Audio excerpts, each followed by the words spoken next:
What's up, girl dads? We are here with a special guest, Chris. He's actually a marriage and family therapist, so I'm super excited about this. He was telling me we connected on Facebook, and he's been telling me about a program that they have, and that I'm really excited to share it and some of the insight that he has. So, Chris, why don't you give us a really quick introduction into who you are, what you do, and then let's talk about how we can be better dads. Sure. So great to be here. So I think the thing that we were talking about was the National Fatherhood Initiative and the 24/7 Dad program that my company has been putting on. And we're helping dads just be more aware of their importance as being a dads and give them the skills and the tools that they need, that their kids need, so they can show up and rock being dads. Mm-hmm. That's awesome. So now, how long have you been a therapist? How long have you been doing this altogether? So I've been a therapist for about 10 years. 10 years ago, I started a new journey where I wanted to get out of sales and remake myself. And I think, the old adage goes, people become therapists because they want to fix themselves. So I just kept going around and around and around, right? And it wasn't until I became a therapist where I figured out how to fix the problems in my life and actually move forward and get unstuck. And it's been a heck of a ride, but it's been so good. Like, I feel more fulfilled and more purpose now than I ever had 30 years prior. It's fantastic. You know what it makes me think of? It makes me think of the 12th step, man, where you got to go help somebody else to be like, oh yeah, completely heal. Like, in your journey to heal yourself, you have to go help someone else. And so that makes total sense to me. For sure. So tell us a little bit, like, you have all this experience with talking to men and families and dads. Like, what are some of the big things that you're seeing, like these reoccurring themes that you find that you're working on a lot? So I think the biggest thing that I work on with men is trying to get past the defense that they don't need support or help. Right. There's a big roadblock. And I think a lot of men, when they come to therapy, are very resistive because they feel put on the spot, or they feel really vulnerable, and they don't like feeling that way. Right. And there's so many wives that will call me and say, hey, my husband needs help, and they set it up, and then the husband comes, which is really good, but it would be really good, or it'd be a lot. I think the shift in our culture would be amazing if men would start calling and saying, Yes. hey, I need help. And it's slowly starting to happen. I agree. But it's younger men. Also true. Right. Yes. It's the younger men who look at therapy and growth as a mission and a crusade, where the older men are like, I'm fine. Why do I have to change? How come I always have to do what she wants me to do? Right. Yeah, that's interesting too, because that's the generation that taught us, that brought us up, right. And I was talking to somebody previously, like, if I was following my model, like, I would work hard, which is not necessarily, it's not all negative, but I think maybe it was incomplete, where it was, we worked really hard, and a lot of our identity came from hard work, which was one of the reasons why we were pushed to college and all of these things, is to get that good job, because that's like where a lot of your value is. But then, like, I have kids and things like that. Now I'm learning, like, hang on, in order to not keep like passing this giant suitcase of baggage down the line, I got to work on myself some. And then, you realize that you learned a lot from your parents that you didn't realize that you learned. Oh yeah. Like, every day. So as a therapist, it's really important that I do my own work. And every day, reading books, Love and Logic, or, reading other books about resilience or optimism, I'm finding blueprints that my parents instilled in me, like the operating system that was instilled in me 20, 30 years ago. It's still running my life sometimes. Like, if my son, here's a quick story, if that's okay. Oh, yeah. There's a bow range right down the street from my house. And my friend invited me, we went down there, and unfortunately they were having like a Western state shootout.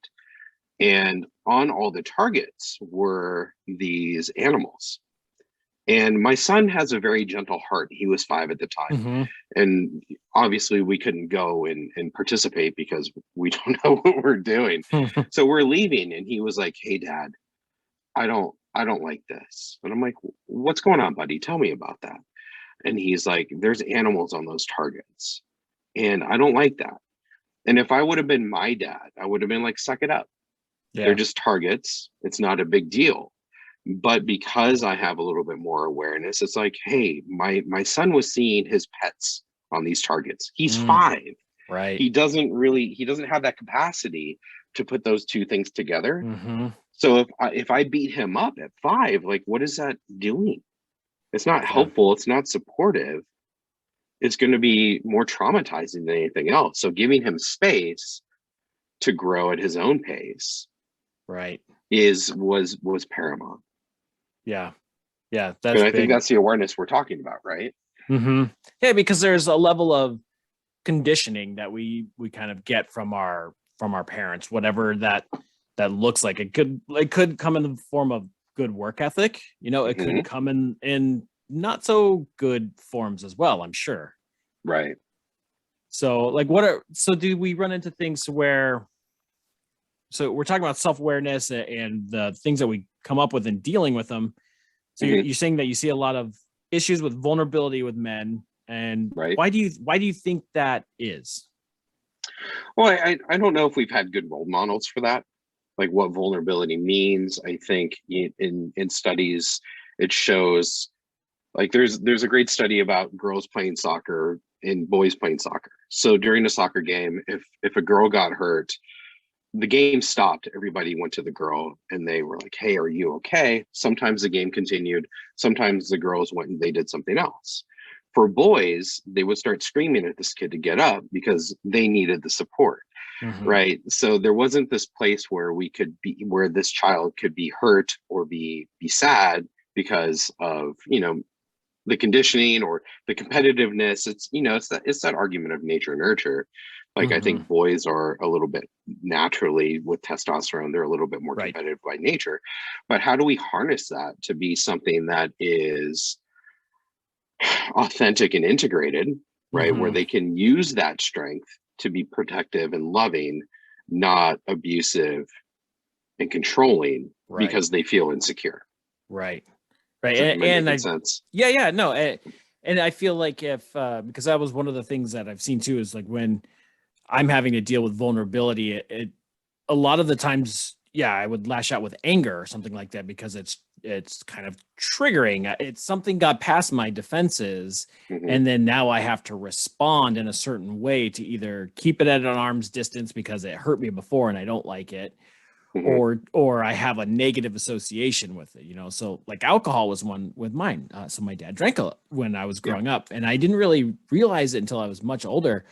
But like that was something that triggered me. And so like, and somebody was drunk, I got super nervous. I didn't like being around it. And I would my fight or flight would kick in, and I'm a very strong flight person, and I would leave. I could not be around anybody that was intoxicated. It was super triggering to me. And that just came from a history that I didn't know that I was even picking up. Mm-hmm. But it came from when I was vulnerable, my friend sitting there, in what I thought was a safe place. And you're like, well, not safe anymore. Right. And you're like confused, like, what's going on here? Mm-hmm. And those little stories and scripts run our mind. And, speaking of being girl dads, because I do have a daughter. Mm-hmm. And, so many women are in therapy where their dads unintentionally, right? It's like, oh, you're putting on the weight. Oh, boys aren't going to like you if you look like, oh, you're dressing a little bit too promiscuously. And these young women are just crushed because it's like, why doesn't my dad love me? Or why doesn't he accept me? Or when I got boobs, like my dad didn't know what to do. Like he stopped talking. Right. And he disappeared.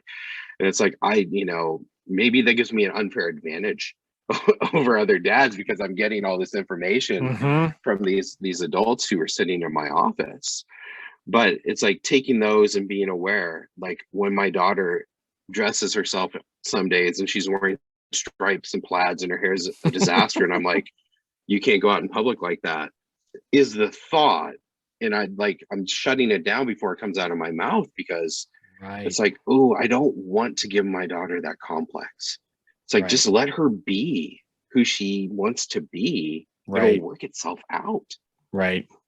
Yeah, because they're expressing themselves Sure. And then we're responding to that expression with either positive or negative. And at their level, they don't have that ability to translate it and be like, oh, that's someone else's opinion. That your words directly impact their own self-image, their own self-worth. It like goes direct. There's no filter for them. It goes directly into their identity almost. No. It really is. It's, something John Eldredge, I don't know if you've read his books, but, he talks a lot about how at the core of every man is the question, do I have what it takes to be a man? And at the core of every woman is, am I captivating? Am I the apple of your eye? And then he gives these great examples about how little girls are always trying to get their daddy's attention. Mm-hmm. Like, are you watching me? Like, look at me dressing up. Do you see me? Oh man. Yeah. And these spins, like, look at me spin in my dress. Right. And I know that, that could be considered like a stereotypical, cultural norm that we don't want our daughters to do. But I notice it. It's real life, man. It is. Like, how many daughters dress up for their dads and say, do you notice me? Am I acceptable? Right. I mean, how many times do they just say, look at me, dad, look at me, dad? And you're like, I have stuff burning, like it's on fire, but like, they're like, look at me right now. Like, you need to see me. Know that I need to know that you see me. And you're like, oh, it's so stressful, but you're right. They want to know that they're seen and they're not like pushed aside or something or unimportant, and it's very complex. And so that's where I think it's super cool that you're doing something to help dads with this, because like you said, I think culture is moving towards remembering the value that dads bring to the table, which is one of the reasons why I'm here, is to say, hey, no, dads are super important, man. You can't just push them to the wayside and let it go.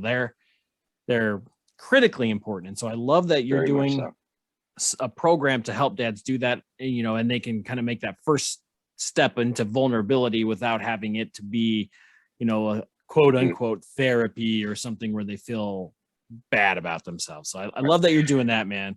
Go ahead. I think one of the things I tell men is like, hey, I help you deal with your crap so your crap doesn't hurt other people.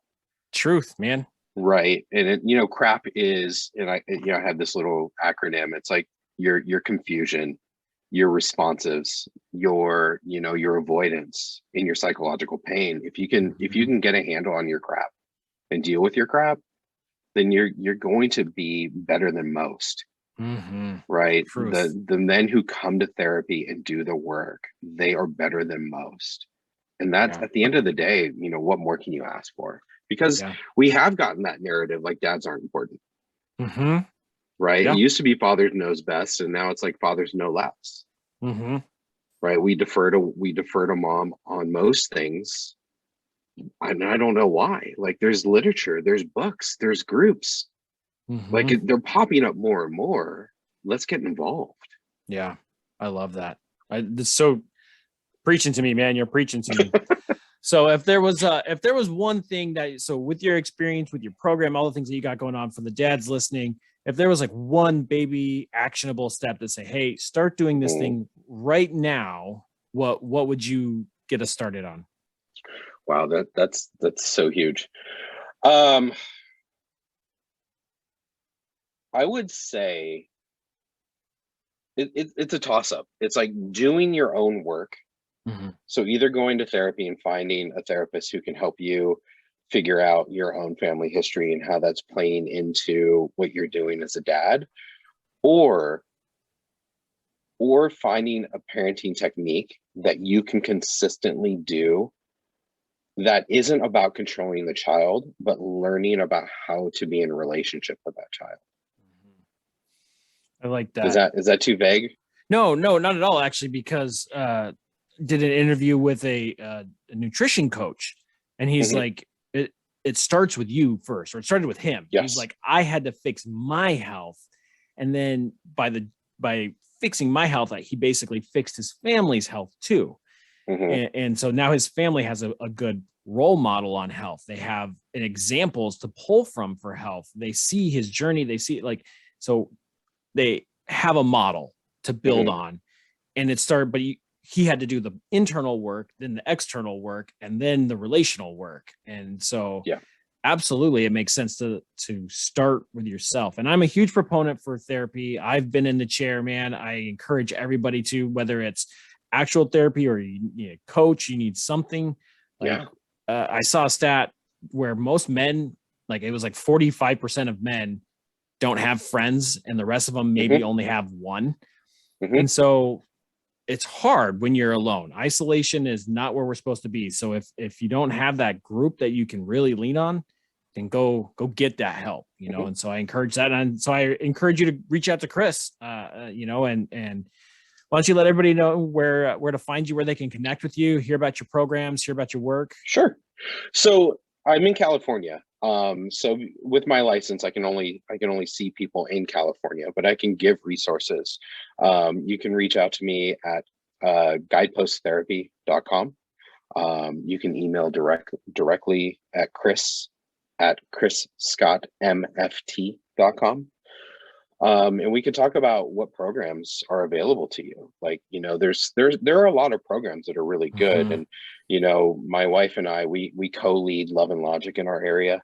And we've been doing that for 6 years, and our kids respond really well because we're consistent and we're on the same page. Right. The program that I'm teaching at my business is called 24/7 Dad. You can go on to National Fatherhood Initiative, and you can pull up their information, or you can find resources around 24/7 Dad. I'll help you find those resources if you want, right? So It's taking fantastic. control of our own lives, Yeah. and Yeah. and learning what we need to be, so we don't perpetuate our poor parenting that we got onto our children. Right. Right. I love that, man. Chris, thank you so much, man. I appreciate your time. I appreciate your insight. Yeah, And man, hopefully we can help some more dads be better dads. I love it. it was awesome to be here. Thank you.